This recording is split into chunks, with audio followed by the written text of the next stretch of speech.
Hello, welcome to I Reckon. Today, guys, we have a video here. We're going to describe that a lot of people, they hear music during near-death experiences. And I'm going to put together a few here that talk about that and some of the percentages of people with NDEs which have heard music. So I'm going to get into a few stories here. Some of those who have undergone near-death experiences report having heard majestic, beautiful music. And one of the experiencers say that the music was strangely familiar. A nurse in Ossis and Haraldson's database related her experience with a 76-year-old woman who had been hospitalized following a severe heart attack.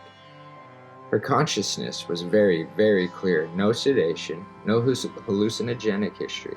She was cheerful and confident, and she would recover and return to her daughter, who badly needed her at home. Suddenly, she reached out her arms and, smiling, called to me, "Can't you see Charlie?" Her dead husband there with outstretched arms. "I'm wondering why I haven't gone home before." Describing the vision, she said, "What a beautiful place with all the flowers and music. Don't you hear it? Oh, girls, don't you see Charlie?" She said he was waiting for her. I feel she definitely saw her husband.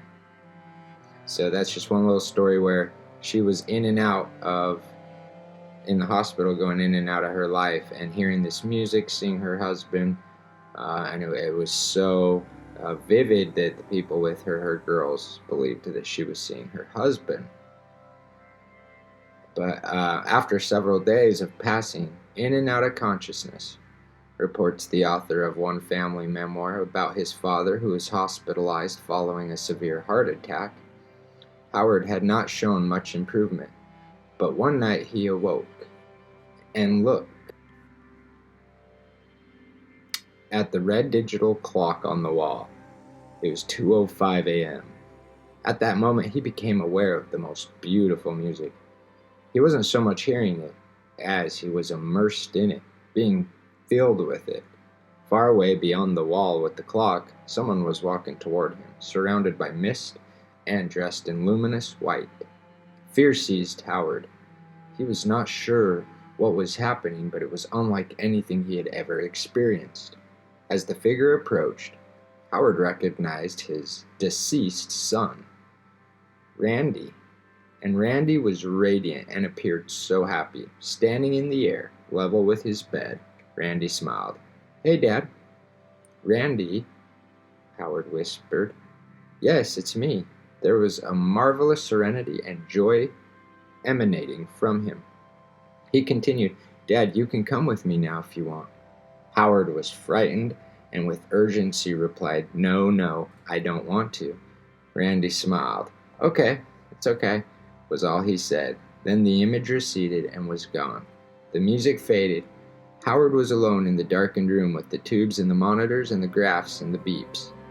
After a week went by, Howard was still in intensive care. He was awake and in pain and bored. Around noon, Howard heard the music again. Wonderful, sweet, and holy. He saw a personage approaching from a distance. It was Randy again. And again, Howard saw how happy he was. His expression was completely joyful. Again, Randy invited his father to come with him. And again, although the fear was gone, Howard declined. "Now, Dad, it's not your time yet, but you have a choice." Randy paused again. "Will you come with me?" Howard thought for a moment and said no.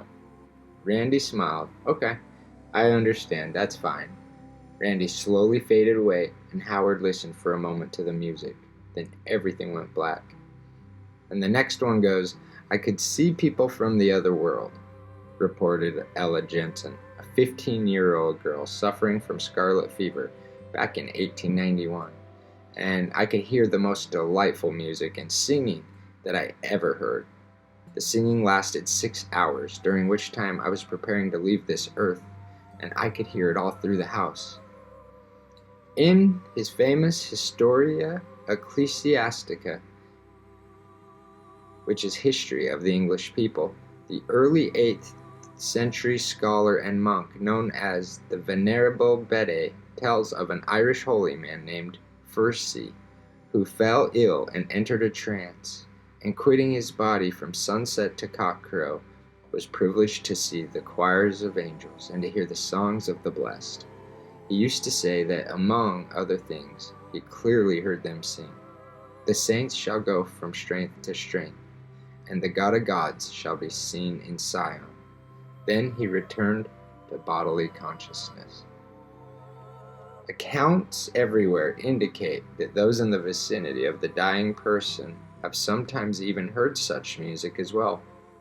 The English historian Bede says that at the death of the nun Erkangada, many brethren of the monastery, who lived in separate buildings, said they had all clearly heard choirs of angels singing, and a sound like that of a great throng entering the monastery.